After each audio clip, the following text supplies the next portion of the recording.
Olá, sejam todos muito bem-vindos a mais uma análise aqui do canal Observatório Humano. Hoje, a gente vai destrinchar uma sequência histórica absurda que simplesmente redesenhou as fronteiras do nosso continente. Preparamos esse vídeo para o YouTube com muito cuidado, trazendo imagens super detalhadas, mais maduras, bem realistas, em alta definição, para ajudar a gente a visualizar tudo isso. Antes da gente mergulhar de cabeça nessa história, já deixa o seu like e se inscreve no canal, tá? É rapidinho e ajuda muito o nosso trabalho. Bom, vamos entender como uma crise lá do outro lado do mundo no século XVI moldou a geografia e a economia de toda a América do Sul. Então vamos nos aprofundar nisso. A gente pode pensar nessa premissa como o maior efeito borboleta da história moderna. Imagina só a cena. Um monarca desaparece no norte da África, no meio daquela poeira de um deserto árido, e a consequência direta disso, pasmem, é o Brasil atual atingindo essas proporções de um verdadeiro continente. Parece até enredo de ficção, né? Mas é pura realidade, muito bem documentada. Tudo começa com um choque absoluto da Batalha de Alcácer Quibir, lá em 1578. O jovem rei de Portugal, Dom Sebastião, decide simplesmente liderar uma incursão militar no Marrocos. Só que o pior acontece. Ele some no campo de batalha e o corpo nunca é encontrado. Como o monarca não tinha deixado herdeiros, Portugal mergulha num luto profundo e numa paralisia política total. É bem no meio dessa angústia popular que nasce o que a gente conhece como sebastianismo. Era uma esperança quase mística, sabe? A crença de que o rei não tinha morrido e que, a qualquer instante, ele ia surgir às brumas para salvar a nação do colapso. Mas claro, a frieza dos fatos não permitia que o país ficasse só esperando. A sucessão de eventos foi rápida e muito caótica. O tio-avô do Sebastião, o cardeal Dom Henrique, até assume a regência, mas ele já tinha uma idade bem avançada e acaba falecendo logo em seguida em 1580. A célebre dinastia de Avis chegava ao fim. Isso escancarou as portas para o parente mais próximo com alguma legitimidade a agir. E olha, o rei Filipe II, da Espanha, não perdeu a oportunidade. Ele usou a força militar e reivindicou a coroa vizinha para si. É assim que surge o cenário de um dos maiores impérios que o mundo já viu, a União Ibérica. Foram exatas 6 décadas, de 1580 a 1640, onde o Portugal e todas as suas imensas colônias ficaram sob o domínio dos reis espanhóis da dinastia de Habsburgo. E tem um detalhe super importante aqui. A alta nobreza portuguesa e os comerciantes, no começo, nem ofereceram uma resistência absoluta. Pensa bem, a Espanha era a grande superpotência da época. Se aliar a eles parecia uma forma de garantir a estabilidade interna e, de quebra, ganhar a proteção de um guarda-chuva militar e econômico global gigantesco.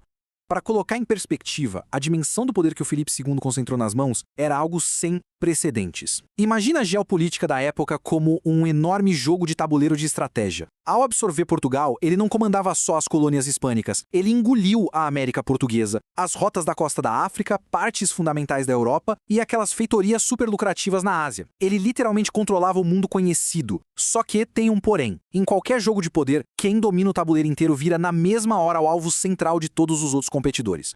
E foi exatamente por dominar o globo que as nações rivais começaram a conspirar. A gente está falando de potências como a Inglaterra, com sua frota naval absurda e atritos religiosos, a França, que morria de medo de ser completamente cercada na Europa, e a Holanda, que travava uma guerra sangrenta de independência contra os próprios espanhóis. Como bater de frente com a coroa de Habsburgo na Península Ibérica era praticamente suicídio, essa galera adotou uma tática de retaliação bem mais astuta. Eles focaram no elo mais distante e vulnerável. Começaram a atacar e saquear as colônias portuguesas recém-anexadas que estavam espalhadas pelos oceanos Atlântico e Índico. E isso ilustra brilhantemente a primeira e mais grandiosa consequência geográfica para o nosso território sul-americano. Sabe o famoso Tratado de Tordesilhas? Aquele que segurava os portugueses rigidamente no litoral como se fosse uma muralha invisível? Pois é, ele perdeu completamente o sentido. Ora, se tanto as terras a oeste quanto as do leste agora pertenciam ao mesmo rei, aquela linha imaginária deixou de ser respeitada e fiscalizada. As fronteiras foram praticamente apagadas. E quem tirou o máximo proveito dessa diluição de fronteiras?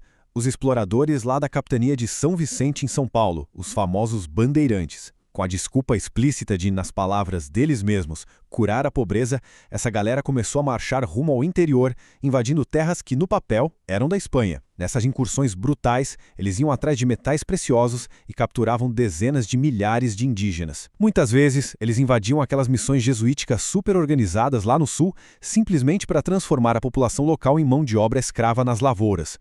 Chegamos então à seção 10, as invasões holandesas.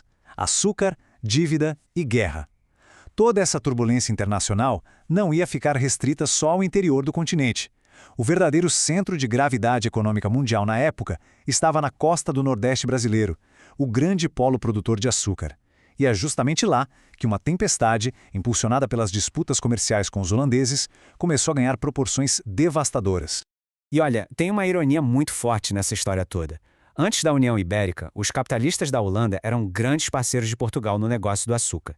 Eles financiavam a construção dos engenhos, emprestavam dinheiro e depois refinavam o produto bruto para revender a preços absurdos pela Europa. Mas, quando a Espanha toma o poder, ela mete um bloqueio naval fulminante contra a Holanda, já que eles estavam em guerra. Bloqueados do comércio de uma hora para outra e sem conseguir recuperar os investimentos milionários que fizeram, os holandeses tomaram a decisão militar bem direta. Vamos tomar a operação inteira à força. Para bancar esse ataque colossal, a Holanda primeiro une todos os seus recursos, criando a agressiva Companhia das Índias Ocidentais. A cronologia do avanço deles é implacável. No ano de 1624, eles tentam atacar o coração administrativo da colônia, invadindo Salvador, na Bahia, mas enfrentam uma resistência férrea e são expulsos um ano depois. Acha que o ímpeto diminuiu? De jeito nenhum. Eles se reorganizam e, em 1630, dão o bote certeiro. Capturam Pernambuco, a capitania mais rica e produtiva de todas, controlando de vez o epicentro global da cana-de-açúcar. Com o domínio consolidado, a administração fica a cargo do conde Maurício de Nassau, e os registros mostram uma época intrigante e até paradoxal. O Nassau agiu de forma pragmática para restaurar os lucros. No meio daquela zona de guerra, o cara pavimenta ruas no Recife, traz artistas, cientistas e ainda libera linhas de crédito absurdas para os donos de engenho reconstruírem as lavouras. E o mais impressionante, ele institui uma tolerância religiosa surreal para o século XVII. Católicos, protestantes e judeus podiam conviver numa boa, tudo em nome de manter a preciosa paz social e fazer a máquina do açúcar rodar sem parar.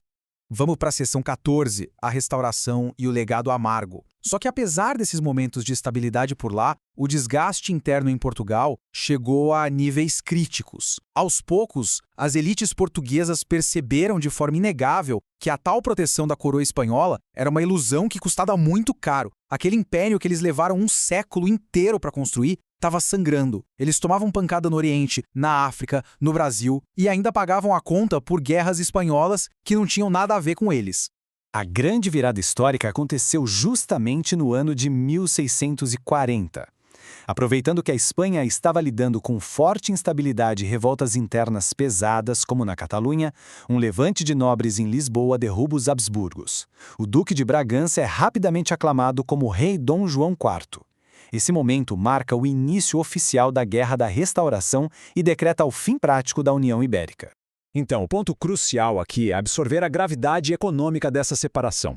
Com a ajuda importantíssima dos colonos nativos no Brasil, as Forças Unidas finalmente conseguiram expulsar os holandeses lá pela década de 1650. Mas o efeito adverso foi brutal.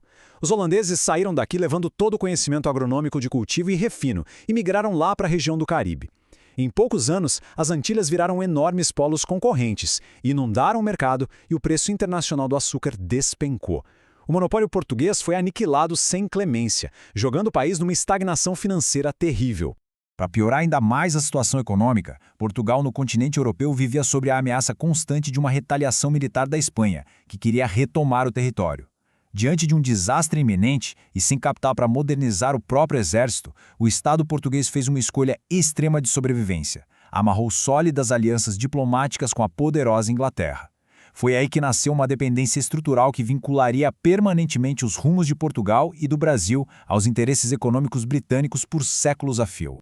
Mas, para a gente ter um panorama completo dessa história, precisamos olhar para os saldos tangíveis que ficaram no mapa da América depois desse choque geopolítico gigante. Antes de 1580, os assentamentos portugueses ficavam espremidos no litoral. Analisando as décadas depois que a União se desfez, o resultado daquelas entradas forçadas no interior entregou para Portugal uma área colossal. Essa expansão desenfreada desenhou a base desse Brasil praticamente continental. Um território gigantesco que, mais para o futuro, seria defendido pela diplomacia do Uti Possidetis Juri, ou seja, a garantia da terra baseada em quem realmente a ocupa. A complexidade desses 60 anos exige da gente uma avaliação bem rigorosa. Quando colocamos na balança as perdas na Índia e na África, a ruína do açúcar e a dependência crônica na Inglaterra, a gente se depara com o seguinte: a União Ibérica foi, acima de tudo, o capítulo mais destrutivo e trágico das ambições de Portugal, ou, ao destruir Tordesilhas, ela foi na verdade o caldeirão imprevisível que gestou a ferro e fogo esse gigante geopolítico continental do qual fazemos parte hoje. Fica aí a reflexão para vocês. Muito obrigado por acompanhar mais esse vídeo conosco. Continuem sempre explorando a história profunda. Até a próxima!